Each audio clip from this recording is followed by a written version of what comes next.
Hammaga salom do'stlar, sizlar bilan TradeWay kanali. Bugungi videorolikimizda biz sizlar bilan Pocket Option saytida valyuta birliklarini oson analiz qilib, сделкаga kirish haqida gaplashib o'tamiz. Agar sizlar Pocket Option saytida yangi bo'lsanglar, birinchi bo'lib registratsiya va verifikatsiyadan o'tib qo'yishinglar kerak. Sizlarda pul kiritish, pul chiqarishda hech qanaqa muammo bo'lmasligi uchun.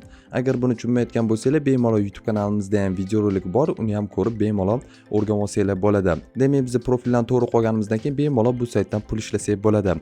Kirishimiz bilan biz nastroykalarni qolamiz va bu yerdan valyutni paralarni tanlab chiqishimiz kerak.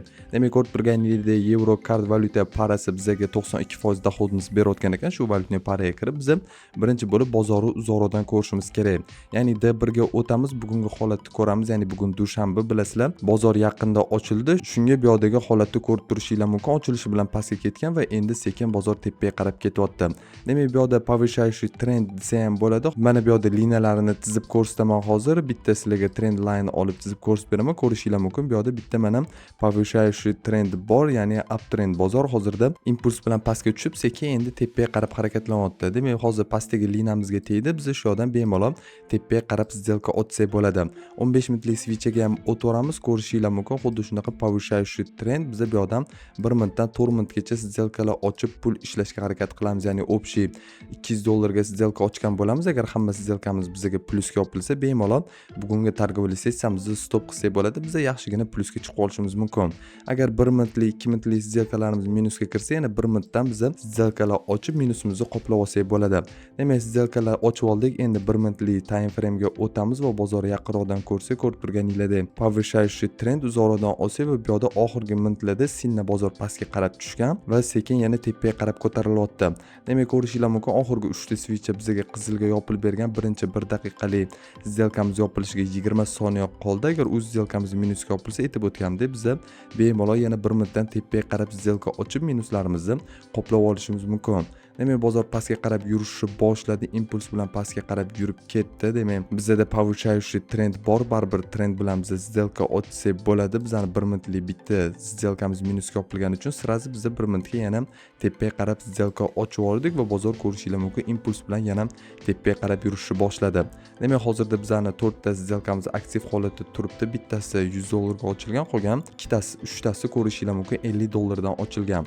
Demak, bozor yana ko'rib turganingizdek yaxshi yurib beryapti. Xuddi shu tariqa sizlar ham bozorni analiz qilishinglar mumkin. Yevro kart valyuta birligida biz сделка ochgandik. Kelinglar boshqa valyutni paraga ham o'tib biz u valyutni paradagi ham holatda bitta ko'rib olamiz. Ya'ni сделкаga kirsak bo'ladimi yo'qmi holatni ko'rishimiz uchun.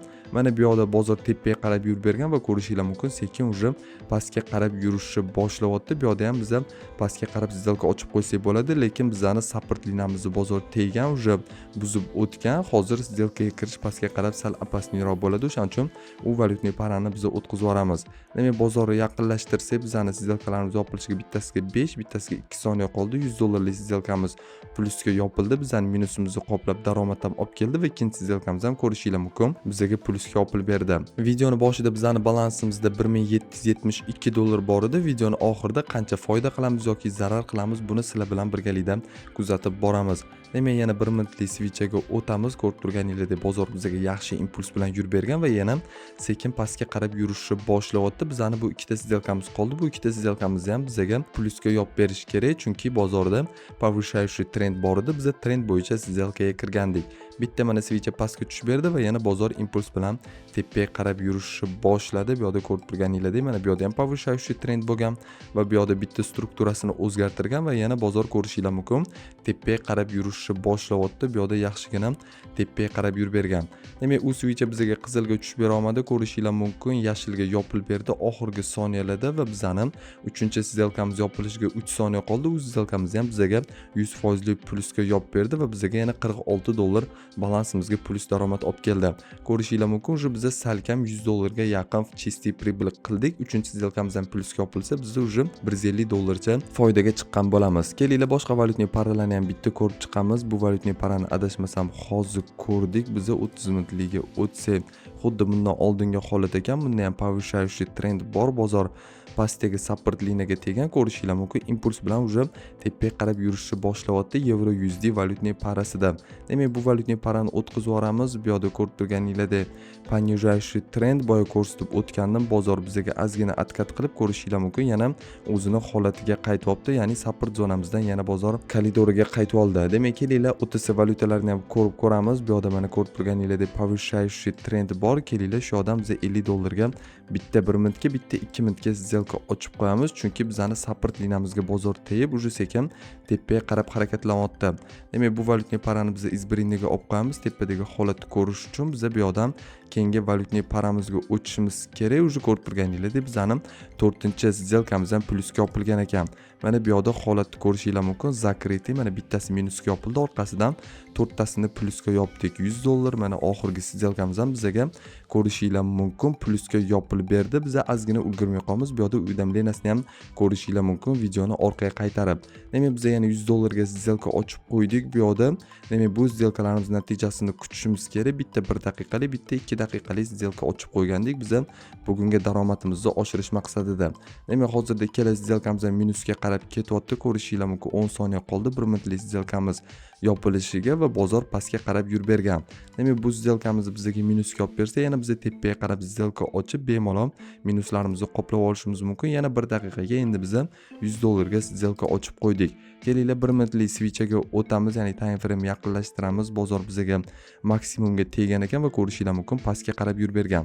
Keyingi сделкalarimiz bizga plyusga yopilib berish kerak. Bu yerda ham xuddi shunaqa повышающий trend bor. Bozor uzoqroqdan holatini ko'rdik. Shu trend bo'yicha biz сделкаga kirdik va hozirda bizani сделкаlarimizni plyusga yopib berish kerak. Bu yerda kichkinaroq time frame'da ko'rib turganingizdek понижающий trend bor ekan. Lekin baribir bu yerda уже повышающий trendga o'tgan. Hozir biz bu minuslarimizni qoplab olamiz. Общий 200 dollar minusga kirgan bo'lamiz. Ya'ni hozirgi plyus qilgan daromadimizni ko'rishinglar mumkin. Sirazi biz minusga kirgizib yubordik. Endi biz bu yerdan mana yana 2 ta 3 ta сделка ochib qo'yishimiz mumkin tepaga qarab, chunki bizani support zonamizga bozor tegdi. Endi tepaga qarab yurish kerak. Hozir bu 3 ta сделкamiz plyusga yopiladi va plyusga yopilgandan keyin biz bugungi targovli sessiyamizni stop qilsak bo'ladi. Nega u yerda plyusga yopiladi deyapman? Chunki aytib o'tganimdek support liniyamizga tegdi bozor. Endi bizga impuls bilan yana tepaga qarab yurib berish kerak. Demak, bu uchala сделкamiz plyusga yopilgandan keyin biz yaxshigina foydaga chiqib bugungi targovli sessiyamizni stop qilsak bo'ladi. Общий 576 dollar bizga plyus berar ekan, o'zingizlar hisoblashinglar mumkin. Почти balansimiz 2000 dollar bo'ladi. Demak, bozor aytib o'tganimdek impuls bilan tepaga qarab yurishni boshladi. Biz 1 daqiqalik сделкalar ochib oldik, ya'ni yaqinroq time frame'ga o'tkazganimizda biz yaqinroqdan holatni ko'rib, уже bu yerdan 100% lik сделкalarga kirdik. Demak, bu сделкalarimiz yopilishiga 10 soniyadan vaqt qoldi. Aytib o'tganimdek bu сделкalarimiz bizga 100% lik plyusga yopiladi, chunki повышающий trend bu yerdan pastga qarab сделка ochgandik. Kichkinaroq time frame'da bozor pastga qarab yurib ketdi va aytib o'tganimdek mana bozor bizga impuls bilan tepaga qarab yurib berib, bizani balansimizni vaziyat qilib yaxshigina foydaga ham chiqib oldik. Demak, aytib o'tganimdek videoni boshida bizani balansimizda 1772 dollar bor edi. Hozir ko'rishinglar mumkin 2028 dollar bizani balansimizda bo'ldi. Bugungi videoda qancha foydaga chiqdik kommentariyada yozib qoldirsanglar bo'ladi. Agar sizlarga xuddi shunaqa taktika va strategiyalar kerak bo'lsa, bizani YouTube va Telegram kanalimizga obuna bo'lib qo'yinglar. Bunaqa ma'lumotlarni tez-tez va ko'p sizlarga chiqarib turamiz. Demak, Telegram kanalimiz silkasi video opsiyasida bo'ladi. Bemalol o'tib olishinglar mumkin. Demak, video yoqqan bo'lsa, videoga like bosib, kanalga obuna bo'lib, bizani qo'llab-quvvatlavorasizlar degan umiddamiz. Keyingi videolarda ko'rishguncha xayr, sog', salomat bo'linglar.